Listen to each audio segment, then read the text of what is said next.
Salut Ronald. Ça va? Ça va et toi? Ouais. Ça va? Ça va. Bon, c'est moi qui le sors. C'est toi qui le sors? Oui. 65? 55, 55. Ah, 55, moi je suis 65. Ok. Voie 2. Bon, c'est moi qui te fais 14 055. Ok. Ça marche. Bonne sortie. Salut.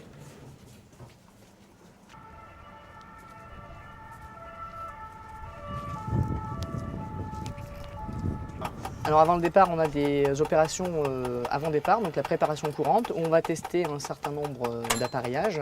On va commencer par le frein, après on fera tout ce qui va être l'appareillage de sécurité, donc la VACMA, et ensuite le KVB, la radio, et après on pourra partir en ligne.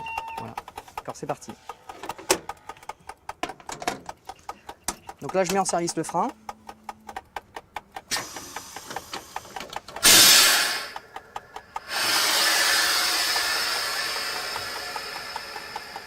Donc avant tout ça, on a quand même serré le frein à main, évidemment, pour éviter que la machine bouge. Et maintenant, on va faire des essais d'étanchéité pour voir si notre appareillage est bien étanche au niveau du frein.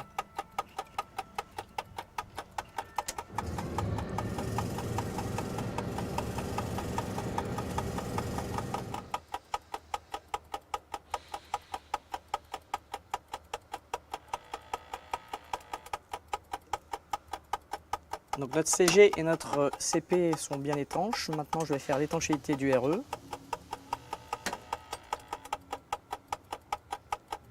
Pour vérifier qu'il n'y ait aucune variation à l'intérieur de ce réservoir. Donc là, essai du frein électropneumatique.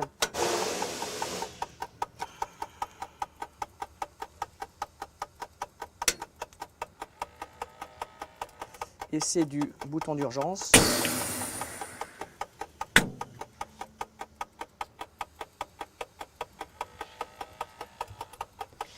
Essai du robinet d'urgence maintenant.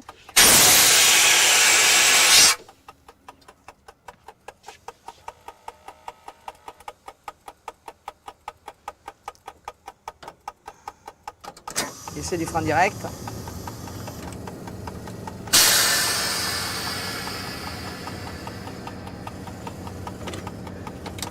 Et donc là on va passer à l'essai de l'appareillage.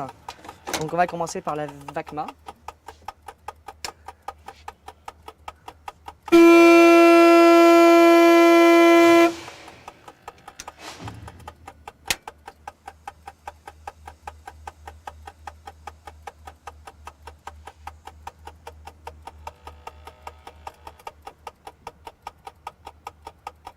C'est un essai statique où on simule le mouvement de la machine à l'aide de l'interrupteur.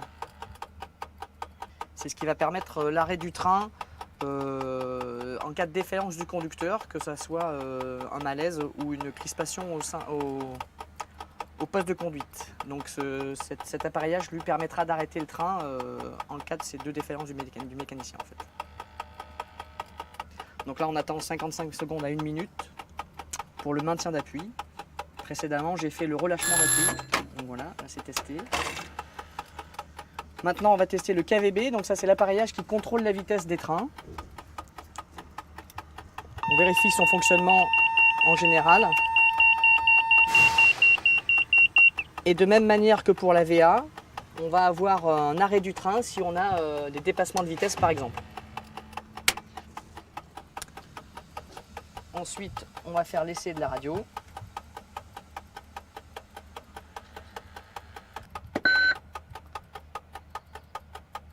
C'est le radio concurrent. Donc maintenant je vais vérifier la montée et la descente des pontographes.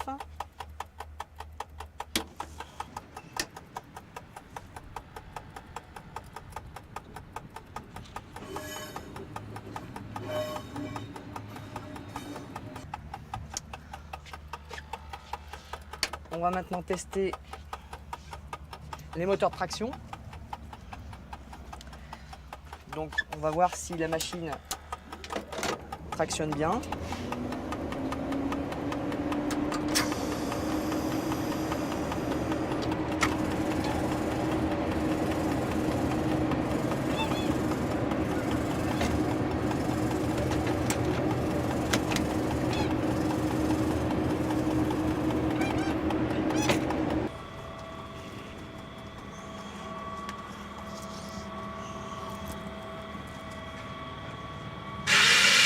Donc maintenant, on va aborder la visite extérieure, où on va vérifier la tenue de tous les organes extérieurs. Donc les semelles de frein, les shunts. On va essayer aussi le sablage.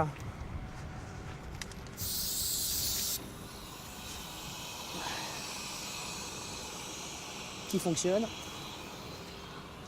On fera les purges extérieures aussi.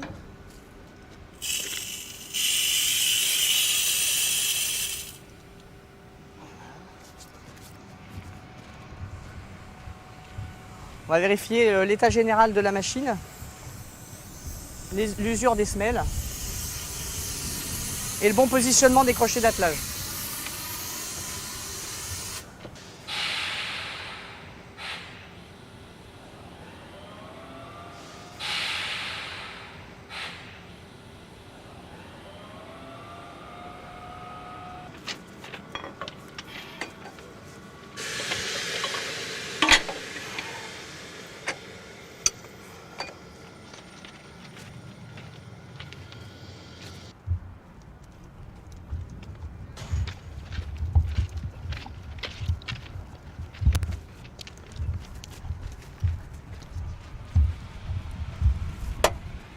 Allô? Oui, salut le dé. Sur la voie 2, tu auras la machine du 14 055 avec une 9 231. Ah, je te remercie, bonne journée, salut.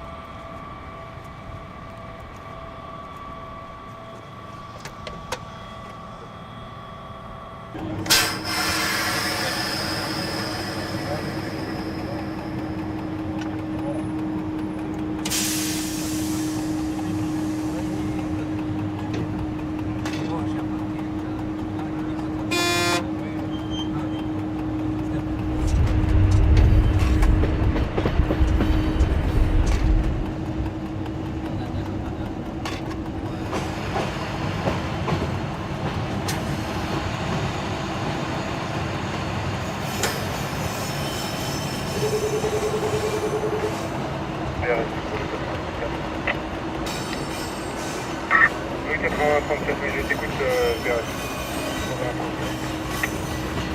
80-34, oui, je t'écoute.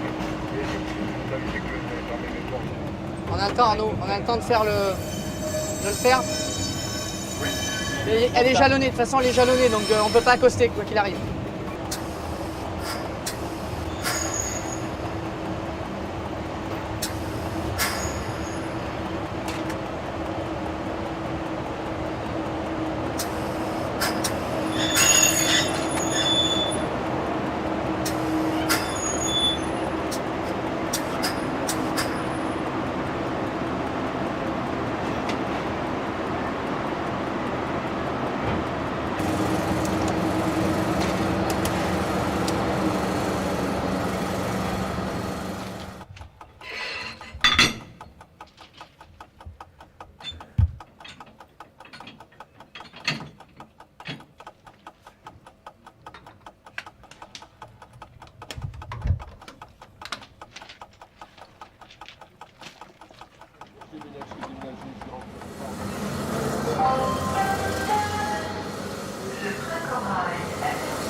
Il dessert Les Ouvrais, Orléans, Main-sur-Loire, Beaugency, Mer, Blois, Onzain, Amboise, Saint-Pierre-des-Corps, Tours.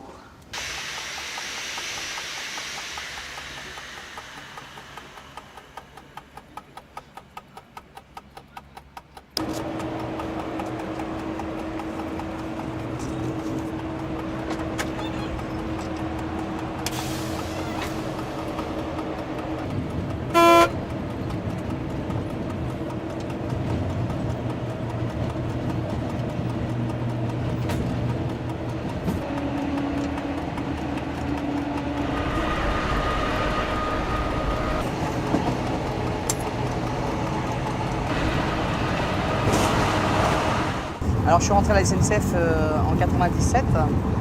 Je suis rentré en stage de conducteur en septembre 97. J'ai fait un stage TB de 12 mois. Je suis maintenant à Paris-Austerlitz, ex-PSO depuis le début, donc 12 ans, où j'ai pu être formé à beaucoup d'engins moteurs et en particulier la 9002, qui est mon engin moteur de base, donc l'engin moteur sur lequel j'ai été formé en stage. Je la connais bien et j'ai conduit depuis le début avec cette machine, sur toutes les sortes de trains, que ce soit des trains de fret quand nous avions des trains de fret à faire, ou que ce soit sur des trains de voyageurs comme nous venons d'en faire un.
C'est une machine effectivement ancienne en termes de confection et de mise au point.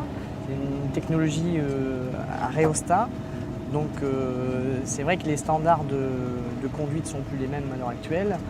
On ne va pas retrouver en termes d'ergonomie surtout la même chose, puisque là on a quand même des petites difficultés en termes de position de conduite et pour la conduite en tant que telle.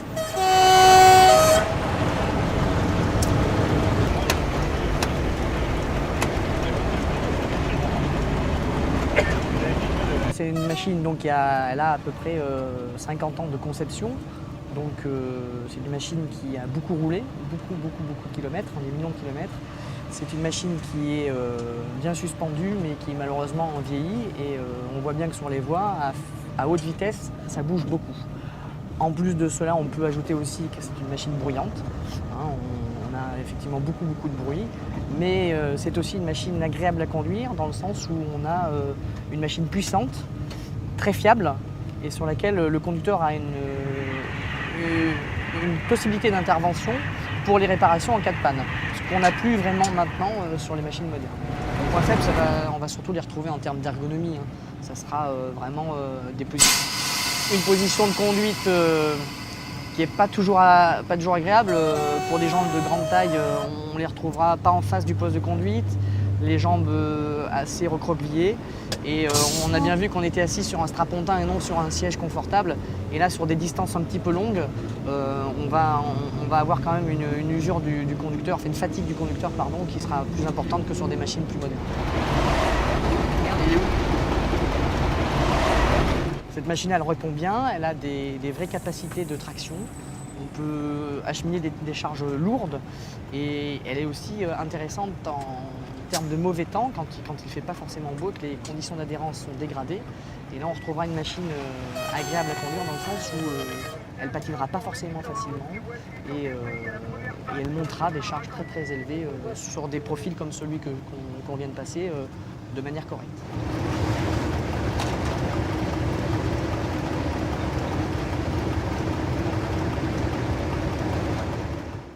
Sur la ligne Paris-Orléans, on va avoir en fait une conduite qui va se découper en deux phases. La conduite en zone dense de Paris à Étampes, où on aura des circulations banlieue, sur un profil qui est somme toute assez plat. Et ensuite, on passera sur le plateau de la Beauce. Et là, on va avoir un palier, une vraie rampe, hein, qui va être de l'ordre de 8 mm par mètre, où on aura effectivement une grosse rampe et où il faudra connaître son profil et savoir utiliser la machine pour éviter de le casser ou de ne pas pouvoir monter la rampe si on a un train trop grand.